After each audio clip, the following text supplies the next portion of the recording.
Hi friends, എന്തൊക്കെയാണ് വിശേഷം? എല്ലാവരും സുഖമായിട്ടിരിക്കുന്നു. നമ്മൾ ഉണ്ടാക്കാൻ പോകുന്നൊരു പ്രഷർ കുക്കർ വെജിറ്റബിൾ ഫ്രൈഡ് റൈസാണ്. അപ്പോൾ അതിനാവശ്യമായിട്ടുള്ള ബസ്മതി റൈസ്, പിന്നെ കുറച്ച് ക്യാരറ്റ്, ഒരു സവാള, കുറച്ച് ഇഞ്ചിയും വെളുത്തുള്ളിയും, പിന്നെ നമ്മുടെ ബീൻസ് എല്ലാം അരിഞ്ഞ് വെച്ചിട്ടുണ്ട്. പിന്നെ നമ്മൾ ഇതിനകത്ത് ഉണ്ടാക്കാൻ പോകുന്നത് സെസ്മി ഓയിലാണ് ഉണ്ടാക്കാൻ പോകുന്നത്. പിന്നെ നമുക്ക് ഇച്ചിരി സോയാ സോസും വേണം. നമ്മളൊരു പ്രഷർ കുക്കർ ഗ്യാസിനകത്തോട്ട് വയ്ക്കുക. അതിനകത്ത് ശേഷം ഒന്ന് ചൂടായി വരുമ്പോൾ നമ്മൾ അതിനകത്തോട്ട് കുറച്ച് സെസ്മി ഓയിൽ ചേർക്കുക. ആ സെസ്മി ഓയിൽ എല്ലാ സ്ഥലത്തൊന്നും പറ്റുന്നതായിട്ട് ഒന്ന് ചുറ്റി കൊടുക്കുക. എന്നിട്ട് അതിനകത്തേക്ക് നമ്മൾ നേരത്തെ അരിഞ്ഞ് വെച്ചിട്ടുള്ള പച്ചമുളകും ഇഞ്ചിയും വെളുത്തുള്ളിയും ഇട്ട് കൊടുത്ത് അതൊന്ന് സോട്ട് ചെയ്തെടുക്കുക. അതിനകത്തോട്ട് ബാക്കിയുള്ള ക്യാരറ്റും ബീൻസും ഇട്ട് കൊടുത്തിട്ട് അതും ഒന്ന് സോട്ട് ചെയ്തെടുക്കുക. ഈ സമയത്ത് നമുക്ക് അതിനകത്തോട്ട് ആവശ്യമുള്ള ഉപ്പ് ചേർക്കാം. ഉപ്പ് ചേർത്തിട്ട് അതെല്ലാം കൂടെ ഒന്ന് അധികമൊന്നും വേവേണ്ട, കുറച്ചൊന്ന് വഴറ്റിയെടുത്താൽ മതി. വഴറ്റിയെടുത്തിട്ട് അതിനകത്തോട്ട് ഉപ്പ് ചേർത്തിട്ടുണ്ട്. ഒന്ന് വഴറ്റിയെടുത്തിട്ട് അതിനകത്തോട്ട് നമ്മളിനി ചേർക്കുമ്പോൾ വേറെ എക്സ്ട്രാ പൊടികളൊന്നും നമ്മൾ ചേർക്കുന്നില്ല കേട്ടോ. കുരുമുളക് പൊടിയും സോയാ സോസ്, ഇപ്പോൾ ഈ പച്ചമുളകിൻ്റെ കുരുമുളകിൻ്റെ എരിവ് മാത്രമേ ഉണ്ടാവുള്ളൂ.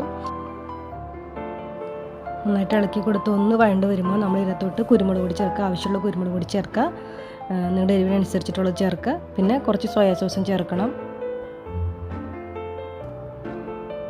കുരുമുളക് പൊടി ചേർത്ത് നന്നായിട്ട് ഇളക്കിയെടുത്തിട്ടുണ്ട്. ഇനി ഞാൻ ഇതിനകത്തോട്ട് ചേർക്കാൻ പോകുന്നത് നമ്മുടെ സോയാ സോസാണ്. അതൊരു സ്പൂൺ ചേർത്താൽ മതി. പക്ഷേ എനിക്കൊരു അബദ്ധം പറ്റിയിട്ടുണ്ട്, ഒഴിച്ച് കുറച്ച് കൂടിപ്പോയിട്ടുണ്ട്. ഇത് വെന്ത് വരുമ്പോൾ എന്താവുന്ന ഒരു ഐഡിയ ഇല്ല. എന്തായാലും ട്രൈ ചെയ്ത് നോക്കാം. പിന്നെ നമ്മൾ ചേർത്തിട്ടുള്ളത് വെള്ളമാണ്. നമ്മൾ ഒന്നര ഗ്ലാസ് അരിയാണ് എടുത്തേക്കണത്. അപ്പോൾ അതിന് 2 ഗ്ലാസ് വെള്ളമാണ് ഒഴിച്ച് കൊടുത്തേക്കണത്. ചൂടുവെള്ളമാണ് ഒഴിച്ച് കൊടുത്തേക്കണത്. ആ വെള്ളം ഒഴിച്ച് കൊടുത്തിട്ട് അതൊന്ന് തിളച്ച് വരുമ്പോൾ നമ്മൾ അരി ഇടണം. ഇപ്പോൾ ശകലം ഉപ്പിട്ട് കൊടുത്തിട്ടുണ്ട്. ഉപ്പൊക്കെ നോക്കിയിട്ട് വെള്ളം തിളച്ച് വന്നിട്ടുണ്ട്. ഇതിനകത്തോട്ട് നമ്മൾ ബസ്മതി റൈസ് ചേർത്ത് കൊടുക്കാം.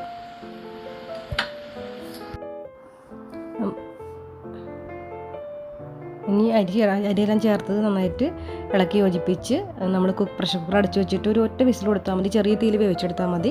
ഒറ്റ വിസിൽ കൊടുത്തു കഴിഞ്ഞാൽ ചോറ് റെഡി ആയിട്ടുണ്ടാവും. പ്രഷർ കുക്കർ നമ്മൾ അടച്ചു. ഇനി നമ്മൾ ഒറ്റ വിസിൽ കൊടുക്കാൻ വേണ്ടിയിട്ട് മാറ്റി വയ്ക്കുക. നമുക്ക് വെന്ത് വരുമ്പോൾ അത് തുറന്ന് നോക്കാം. തുറന്ന് നോക്കി ചോറ് ഒരുവിധം വെന്ത് വന്നിട്ടുണ്ട്. ആ ഇച്ചിരി ബ്ലാക്ക് കളർ എന്ന് പറയുന്നത് സോയാ സോസിൻ്റെ കളറാണ്. കുഴപ്പമില്ല, കഴിക്കാനൊക്കെ പറ്റുമെന്നാൽ ഞാനത്തെ പ്രതീക്ഷ അത്ര വലിയൊരു വാവ് ടേസ്റ്റ് ഒന്നും ഇല്ല. ഇത് ട്രൈ ചെയ്തൊക്കെ കൊണ്ട് ഞാൻ പറയില്ല, കാരണം ചിലപ്പോൾ എൻ്റെ മിസ്റ്റേക്ക് ആയിരിക്കാം. Anyway, thank you for watching my video. By.